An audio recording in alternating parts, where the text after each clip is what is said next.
Right, ఇదే ఈయన మళ్ళీ అదే చెప్పారు ఇందాక.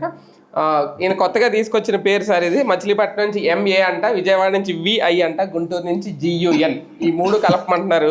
110 కిలోమీటర్ల ప్రాంతాన్ని క్యాపిటల్ కారిడార్గా కనుక డిక్లేర్ చేస్తే మంచి గ్రోత్ ఇంజన్గా మారుతుంది అంటున్నారు. కొత్త ఇదా అంటే ఈయన ప్లాన్ B అని కూడా చెప్పారు, మీరు వినే ఉంటారు దీని కొంచెం ముందు. ఇది నా ప్లాన్ B అని కూడా చెప్తున్నారు ఆయన. మంచి పాయింట్. ఇంతకు ముందు మనం మాట్లాడింది ఈ విజయవాడ, గుంటూరు, తెనాలి, మంగళగిరి, మచిలీపట్నం కూడా కలిపితే అద్భుతం, నో డౌట్. అద్భుతమైన ప్లాన్.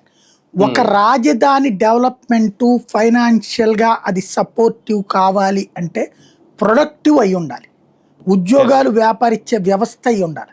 హైదరాబాదులో ఈయన చెప్పేటటువంటి ఏదైతే హైటెక్ సిటీ అనేది రాకముందు ఎప్పటి నుంచినో అక్కడ ఫ్యాక్టరీస్ ఉన్నాయి, ఇండస్ట్రీస్ ఉన్నాయి. చంద్రబాబు వచ్చిన తర్వాత ఆ పరుగులో ఆయన ఒక కొత్త పునాది వేసుకున్నాడు.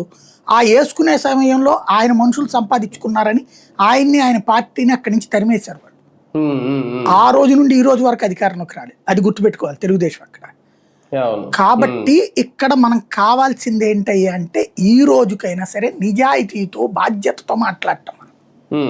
నువ్వు మావిగా నన్ను పెట్టద్దు, ఈ మొత్తానికి అమరావతిని పెట్టు.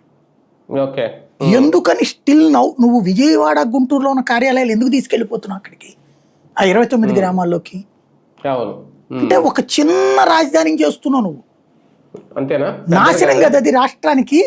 అసలు ప్రపంచంలోనే నెంబర్ 1 రాజధాని, ప్రపంచంలోనే అతి చిన్న రాజధాని చేస్తున్నాడు ఆయన. 29 గ్రామాల రాజధాని అంటే